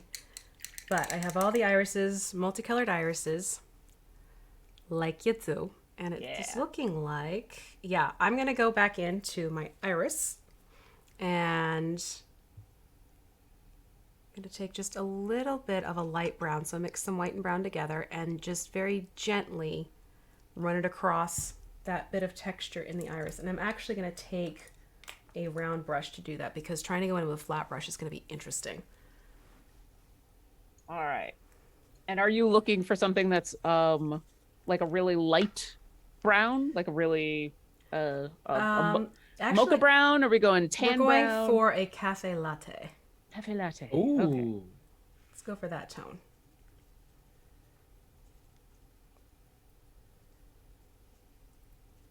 So say more of a lighter brown like that. Okay. Yeah. And this is on the wash side? We're doing this on the iris, just very gently because there's this texture that lives there. And lightly with the tip of your round brush, move it along that texture. And it's going to be a slow and steady, quite frankly. But it's a small area, so that is okay. Yeah. And I'm actually going to switch to a smaller detail brush and take that same color and edge a little bit. Just to bring that out a little bit more. Also, Herkwork in chat has mentioned that we all kind of perked up at the idea of a latte. I mean, for some of us, it is the afternoon. Yeah. For some of us, we were like, ooh. Ooh. Ooh. I'll tell you what. I don't know why I just went to Hank Hill. Hank Hey, Hill I needed was some into it. coffee. I enjoyed it. I'm actually not originally from Texas, but I learned how to speak when I was in Texas. Oh, sure. So the funny thing is this actually happened. I was speaking with your lovely Andrew. I hear the accent long enough and I lapse right back into it. Yeah. I promise I'm not mimicking you. I'm going back to what feels more natural for me. Right, right. And that happens when I talk to my parents. Neither of them, so they're in Buffalo, which is a very non-distinct accent, but they're both originally from the New York City area. And so every once in a while, there are words that I say that I got from them that Right. are the New Yorker. And so Yeah. and it definitely comes out when I get off the phone with the two of them. Luke will be like, "Oh, your New York is showing." It's a thing. It is absolute. Like I watched True Blood. I did a binge watch of True Blood, and yes, many of those accents are not really truly Texan accents, Sure. but holy heck, did the y'alls come back out? I was like, y'all, and this is Yeah. like, oh, sorry. Because when I moved to New Jersey, I was told you talk funny, and I'm hearing this. I'm like, whoa, okay. Yeah. So that was Yeah, an interesting I experience. didn't think me or my family had too much of the Minnesota, but until I left. Oh, And then okay. people were like, There's a touch. what is that? And I'm like, what are you talking about? Uh-huh. But yeah, it definitely comes out. All right, so I'm thinking I still want this red to dry a little bit more because I can see I have a couple of wet spots left. So I'm thinking, what if we jump into doing the washes? Yeah, You let's wanna do this. the washes? Yeah, Okay. we've got a half an hour left. Let's do some Yeah. washing. Let's keep talking Oh, we still reliquaries and have- human and all of the fun stuff. We still have the cotton candy to do. I forgot about the cotton candy. So right quick, make a light blue Okay. with a little bit of blue and obviously white. You want like a nice sky blue. And I'm going to use one of my beat up round brushes for this one. And I'm not kidding. I mean a beat up round brush. You can see the bristles have decided they're just going to start blowing in the wind. I'm going to go for pretty, pretty sky blue. Right. I'm going to blot a little bit on my paper towel. Ah, Ah, I dropped my brush into the yellow that was left over on Oh, my dear. plate. So oops. Not a lot, but it was one of those like, well, the yellow isn't going to work here. This is going to be bad. So And I'm just going to take this color and just kind of blot it ooh. onto our cotton candy. There's not really like a scientific path to this one. I'm just sort of letting the brush fall where it does and then kind of, getting it to connect here and there. But it'll start giving you that fun little blend of pink and blue cotton candy. Now you look like you're doing it all over. Is there I'm kind of making it so it's like there's a little bit of pink and then some blue and then some pink and some blue. Yeah. Okay. See, now I think I'm gonna make the top of mine the blue. Oh, cool. That'll be Like- fun. Yeah. Two different colors. So Yeah. But I'm gonna use the same technique. Just kind of dabbing the color on. Because you don't want it to be like a straight hard line. Because cotton candy isn't exactly hard lines. I think it's the exact opposite of Yeah. our line. One of the softest things in existence. Right. So Yep. by doing this blotting motion, it helps diffuse your lines from your brush. And yes, chat, we're back to cotton candy. Yes, we are. I was just thinking things I never thought I'd be discussing in mini painting, and it's how to paint cotton candy. Yeah. Oh, listen, somebody grabbed one of my one of the things I said earlier, and Oh, yeah? here, let me grab that. I think it was about the brown, about having brown in a place they didn't want brown to be. Oh, Which, of course, that's the quote that's going to end up on the internet. is. I It have absolutely brown in a is. place I don't want my brown. Ah. that's going to become a meme. But here you go. See, just a nice little blending of our cotton candy. And again, I'm going to let that little bit dry. Over there. which you can't see, but it's off to my right-hand side, sitting on a plastic tray. I'll describe it. And now we're going to move on to some of my favorite things to do, and that is washes. And I did the top blue and the bottom pink, but I did the Oh, fun. I did the same technique, and so yeah, it definitely helps with the blending without having to do too much of the without having to do too much. There we go. No, I apologize. I did just cough in the Zoom call, but I did make sure to mute it for the stream. Oh, Thank you. I just like breathe. I'm like, wait, I'm joking. Okay. Yeah. So I'm going to start off first with the Drakenhoff Nightshade. This is like one of my favorite blue washes. It's this lovely violety blue. Now, I have gone ahead and splurged a little bit and bought some of these washes, but for those who are still playing along at home with the paints and turning them into washes, what would you suggest for turning a paint into this wash? You're going to take a blue, add in a little touch of red, to kind of get it sort of purplish. You still want it to be blue. And then you're just going to thin it out with some water so that it is sort of like a nice beef broth consistency for your wash. Beef broth. Beef broth, which for some reason I don't want to say today. I want to say beef broth. Now what I'm going to do is I'm going to take this beholder and I'm actually going to hold it upside down. Okay. And I'm going to start putting this blue where there is, wait for it, blue. Surprise. Yes. And by holding this upside down, it is going to encourage the wash to live between the scales. And it'll help it recess a little bit better. Because the way these scales are situated, if you try and do it top down, it actually just ends up running over the top of the scales and then bleeding down to where you don't necessarily want it to go. Ah. So it helps to wash the beholder upside down.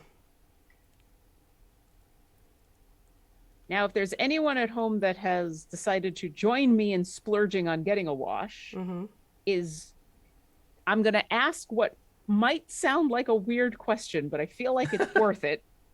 Is there any difference in the technique of using an actual wash versus using a paint that you've turned into a wash? Yeah, move it around and a little will go a long way. Okay. Because the pigmentation in your washes is a little bit more intense than the paint ones that you create at home because you've actually diluted your pigments. But with purchase washes, it's definitely a lot more pigments in there. So if you see it starting to puddle, you just quickly blot your brush on a paper towel, let your bristles sit on top of where there's too much of a wash, and it'll pull away the excess for you. But the important thing is to keep it moving around your miniature. Sometimes I even, if I really don't want it to stain the upper surfaces and just one of the recesses, I just wet the surface a little bit before I even apply the wash. Just throw a little of your paint water on there and that'll help. Yep. And then inks are even more intense. So make sure that's clear. Inks and washes are not exactly the same. That is all good to know. Yeah. And are we just doing the scales, or are we also going to do We're also the going to up the eye eye stalks? stalks. Yep. Ah, awesome. Where there is blue, you put this wash. I do really like this wash color. It's very It's nice. a beautiful tone. I will buy most of my washes in the smaller pots. But then I'll get Nuln Oil or Agrax and Drakenhoff Nightshade. Definitely in the bigger bottles because I will make more use of those with my miniatures just by nature. Like I like to use Drakenhoff on silver armor sometimes. Ooh. Yeah, it gives it a neat pop, especially for like, magic caster style armor. Kind of gives it like this glow. It's really neat. Yeah, I love adding a little tint of color to metals. You wouldn't think it would make such a difference, but it actually does. It's neat. Yeah. I remember the day that I learned about washes at the game store with my first mini, and that magical moment of like, oh, It does. this is kind of fixing some of the things that like this is just making everything better, and I have zero technique. This is amazing. Some people jokingly call it talent in a bottle. Yes. really, I just see it's another tool in your arsenal. Right.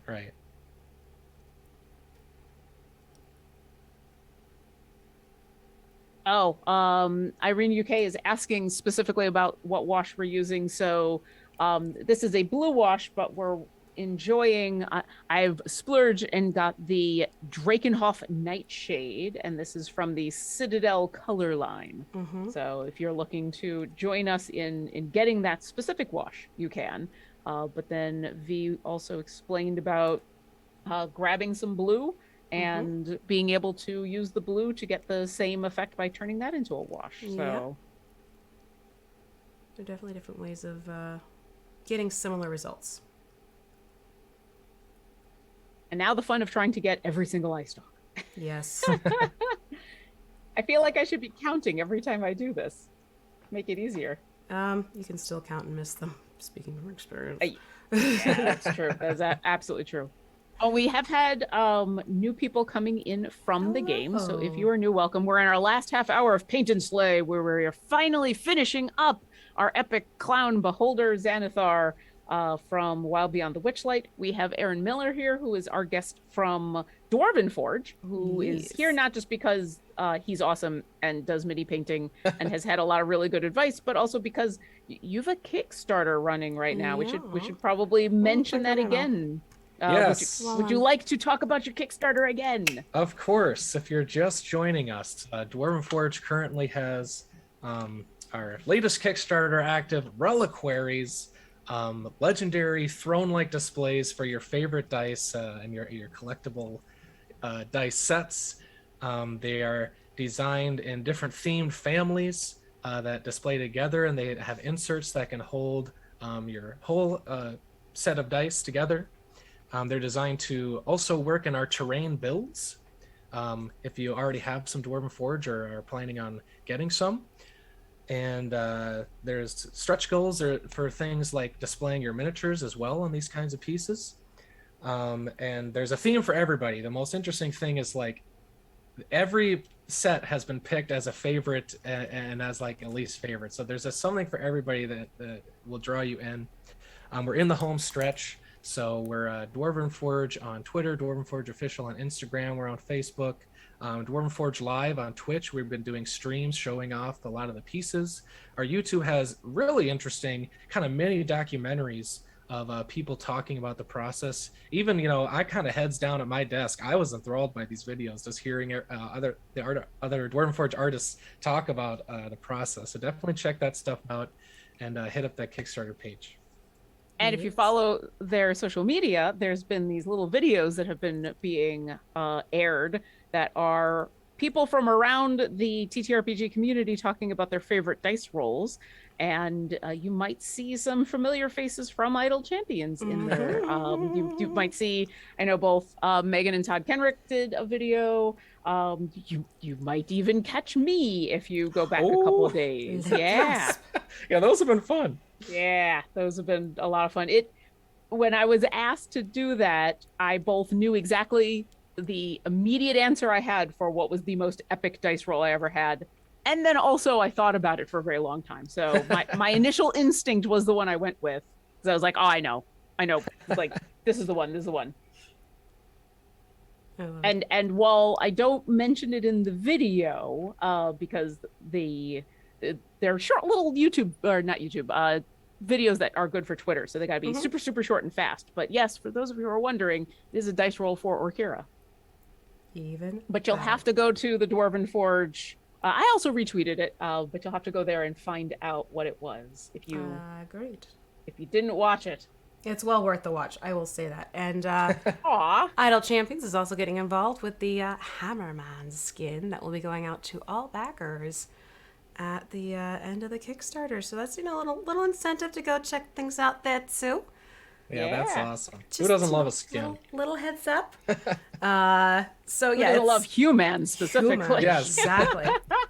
So while I had that up so that the new arrivals could see what we're talking about with this skin, I just went through and finished getting the wash on the blue on all the stocks and everything. And you can see it really brings out the details of the scales just that much more.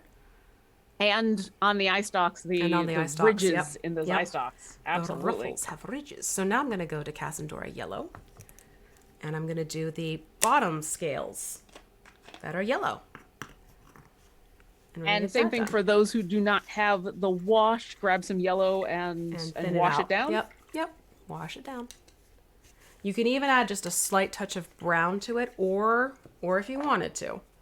If you want to get brave and make it vivid, a touch of red. Ooh. Yeah.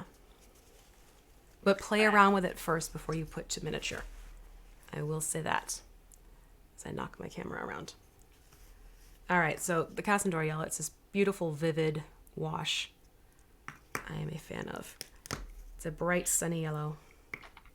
Gray L Shaped is talking about the teeth could use a bit of gore on them. We went actually for different teeth designs. I did go for more of the gory teeth, which is why my teeth are a little bit more red. And V went for more of the happier teeth. I kind of like the idea of like this guy knows his teeth are his weapon and he keeps them nice and sharp and ready to go. There you go. Brushes every single day. Yep. Whereas mine, I guess I'm going more for the Stephen King's It There version you of this go. clown beholder. There you go. Plus any like type of special effect details I do at the end. Once I see what the rest of the mini looks like.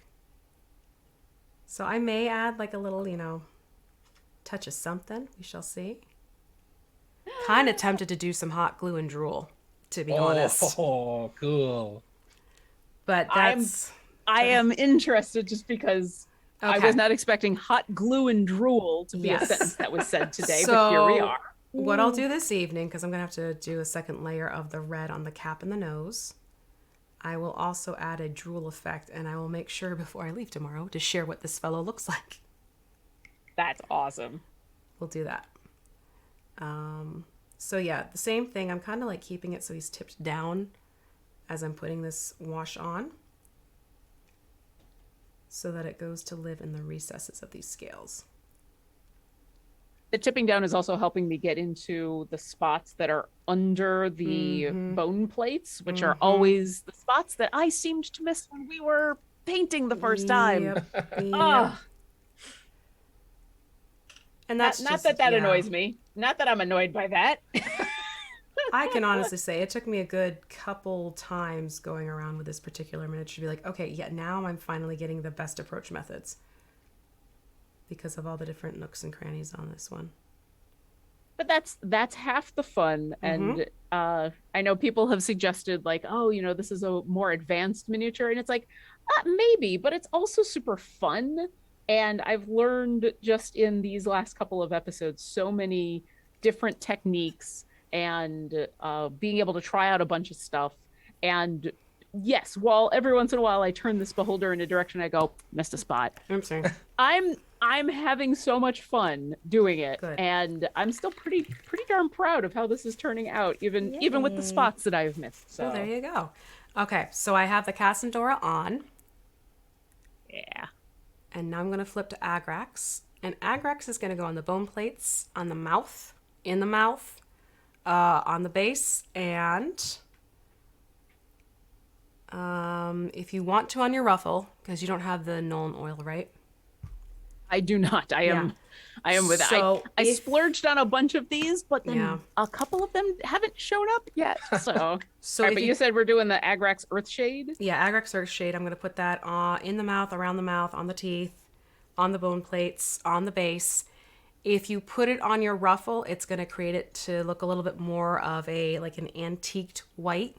So if you want to keep that a nice bright white, I wouldn't put the Agrax on there. I would just do a very thin black wash. But now I'm just going to start getting this in here. And you'll see also that the teeth will start getting a slightly more gnarly look. And mine are going to get even more gnarly, extra gnarly. And once again, for those playing along at home who don't have the washes, this is a black wash? And it's a brown wash. Brown wash. Okay. Brown. Oops. And in this case, I'm just going to be moving this into different angles to get to where I need things to be.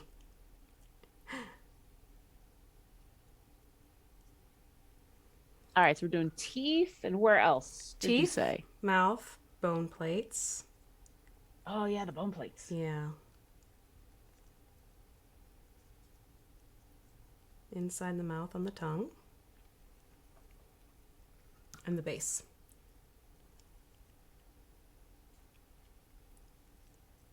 I believe this a version of brown. I don't remember what exactly it was the first wash that I used, and I know for a fact that it was like a brown black wash because I'd finished painting. It was a cleric that I was playing at this store, and the guy at the store who'd been kind of coaching me along had asked, all right, do you want them to look pristine? Do you want them to look like they've just gotten out of battle? Like, how do you want them to look? And I said, you know, a little muddied up, a little bit like they've just finished out of battle.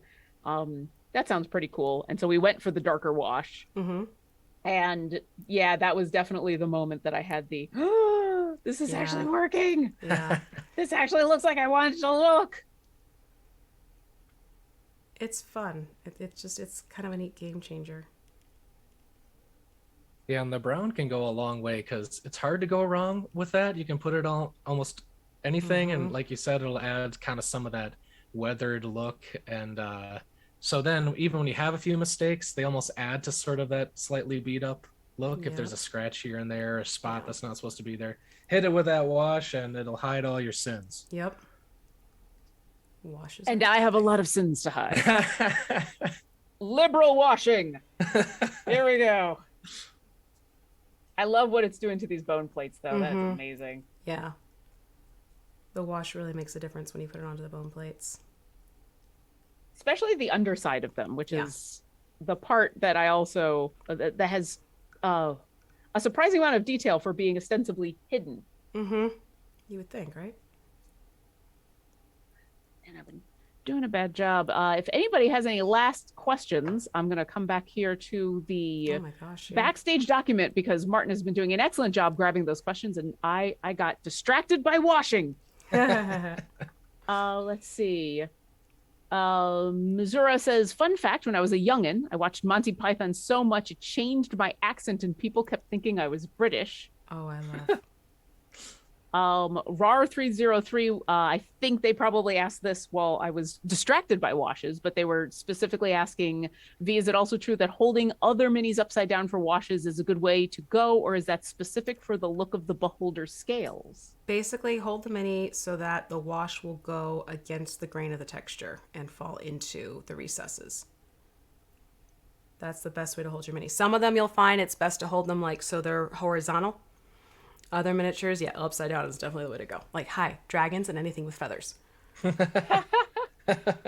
Scales and feathers, scales and feathers. I love scales and feathers. And Gray L-Shaped is asking if the ruff got painted yet. It did get painted, although I'm going to use this wash on it because I like the idea of the ruffle looking antiqued. Okay. I think was the way you'd put it. Yeah. So that's I'm excited about that. I will do the same. Plates. And then Raider Riggs says, have you ever seen the video of the raccoon washing cotton candy? Yes. Oh, yes. That sad video. That look on their face. Oh, my heart. Oh. Yeah, poor raccoon and cotton candy. If you haven't seen it, definitely after the show, go look it up. Yeah. It is both adorable and sad. And yeah, Wister says, question, beef broth, are we talking made by cooking down the bones on the stove for 8+ hours? Are we talking pressure cooker high pressure 4 hours? Talking more about the final result regardless. Yeah, I mean, hopefully I'd be interested to know from someone who does both if there is a huge difference, but I don't know enough about cooking to be able to say. Although now I do kind of want a stew. Stew sounds good, especially stew does sound good. Yep. I'm in the Pacific Northwest. It's the cold and rainy season, which is, most of the time. Yeah, I imagine a lot of people getting hungry on this stream. There's a Yeah, lot I do that to people. It's not just the stream, though. I will say the food is on a lot of people's minds when they come to, and I talk about food quite a bit. Food is a universal, and so I think, Sure. Very true. especially as we're just hanging out with chat, I think food is just the kind of the thing that comes up. Hmm. And Paul Hostetter wants to know what is the difference between GW washes and golden transparent paints. I actually just got a hold of some of the golden transparent high flows. I honestly think they're a great in between of your typical miniature acrylic and a wash. So they have a little more body to them. They definitely still flow kind of like a wash, but you can push them around a little bit more. So I think it's just sort of the baseline that you start with. Like, for instance, if you thin down your acrylic, it's easy to kind of break it down a little too much, but these are kind of a good place to start for a couple of different things. I've actually sort of picked them up to sort of mix my own contrast paint a little bit. Because they have similar properties where they're very heavily pigmented, but they still have that flow and can be thinned down a little bit, but not as runny as an ink or a wash where the coverage can be a little splotchy. So I guess GW washes are a little thinner, and you're going to have a little more control over like how much it stains because there's not quite as much pigment. So you can do multiple layers built up. And the transparent goldens, this is an artist brand. It's not for miniatures, so it's a lot heavier. But I think it can be, flexed to a couple different techniques. Very cool. Does GW stand for anything, or is that literally just the name of that brand? Game Workshop. Ah. Okay. Yeah, that's the Citadel stuff. Yep. Oh, okay. See, but I'm stuff that I should know. And Gray L-shaped is asking, is the same wash being applied to different areas, or did I miss tweaking the color? We've got a couple different washes that are going out. So we've used the Drakenhoff Nightshade on the blue area. We have used Casandora Yellow on the yellow area. And we're putting Agrax Earthshade pretty much everywhere else. Oh yeah, I gotta do the base. So you said it was the teeth, the mouth, the bone plates, the base, and the ruffles. Yep. And then, like I said, we're gonna have to go back and do one more layer of red on the nose and on the cap. And that'll kind of finish the look off for that one, and then just do a wash of the I just forget the name of it. Carroburg Crimson once that dries. So we're going to have some homework to finish this up. But the other quick thing I wanted to show is that if you ever have an issue where you got some paint onto these posts that you want to remove, this is rubbing alcohol in my little container here. So I got to go grab mine. Before, because we're already at 4:53. Well, 2:50. Yeah. Wait, what time? Hold on. Time mathing. It Mathing. is 1:53. 1:53. Yeah. So what I'm going to do is take this rubbing alcohol and run it along the clear plastic, and it actually will start to dissolve the paint that you don't want on that part of the plastic. Ooh. And if you get it onto your miniature and you don't want to remove the paint on the miniature, stop what you're doing and blow to make the rubbing alcohol evaporate. And you'll still keep your paint in its place. But that's how you can clean up these bases, the clear ones, if you accidentally got paint where you really didn't want it to go. Or like me, you got primer and paint. Yeah. You got lots of stuff where you didn't want it to go. Yeah. So see if the rubbing alcohol works for that. Because of the primer, you may have to take it to an acetone removal. Nope, it's working. Is it working? Oh, great. Yep, it's working. It might take me a little longer. This might also be a homework thing. Yeah. But yeah, it is coming off. Excellent. And does the percentage matter? Yes. I tend to gravitate towards at least 70% to 90% rubbing alcohol. You know, the kind that really stings when you get it into a cut. Yeah. Oh, I'm being called out. That's okay. Well, So Raider Eric G. Hey, is Lauren ever going to say my name right, or is she going to continue to come up with weird ways to say it? I'm going to continue to come up with weird ways to say it, but I will attempt to say it right every time. Raider Eric G. And Wistra says, the long time, I think we're talking about pressure cooking the bones on a stove versus pressure cooking, this is the beef broth. Sorry. The long time breaks down the bones and is considered more of a bone broth. The pressure cooker gives you more flavor faster, but not fully a bone broth. Both, if done well, turn into a nice gel in the fridge for storing, which is also something I never thought I'd say today. So yeah, do that to your paint. That's what we're looking for. Yep. Totally cook it down for 8 hours and see what happens. All right, But I think Q-tip. I think we're at a point We are where getting at our stopping point. Yay! I'm excited. And yeah, we are at 156. So I'm going to say thank you to Martin for being an awesome moderator and grabbing all those questions and answering questions in chat and helping with everything. Thank you to everyone in chat for joining us. Thank you, Erin, for being our very first Paint and Slay guest. Oh, that's awesome. Thank you for having me. This is so fun. Yeah, where can people find more of you online, offline, anywhere that you would like to talk about? Sure. Well, you see my Twitter right below my face, Mojo Hamster. I mentioned my Instagram, Mojo Hamster Minis. That's where I post all of my works in progress and my finished miniatures. And of course, please follow Dwarven Forge on socials. We're on Twitter, Facebook, Instagram at Dwarven Forge Official, Dwarven Forge Live on Twitch, where we are giving you inside looks on our latest Kickstarter reliquaries. And please check out that page as well. And we also have a very active Discord community ourselves and people helping out when they're trying to build pledges and that kind of thing. So check all that out and get yourself included. Absolutely. And thank you, V, for leading us on the merry path to this horrific beast. I am thrilled with it. So Lauren and I are going to do some homework. We will share photos of the final products. I will do the drool. I'll add a little bit of drool for funsies here. And I'll share it on my socials and in our Discord chat as well. So I think that is it for now. We're going to get going so that we can get ready for the next stream until, not next week, the week after, not even the week after. That's right. We are off next week because we've got our Extra Life stream. Yay! So come by next week on literally on Friday for 24 hours. CNE is going to be doing our big Extra Life fundraiser. And while we won't have a Paint and Slay during that time, you will see V and I running a D&D game. More details to come.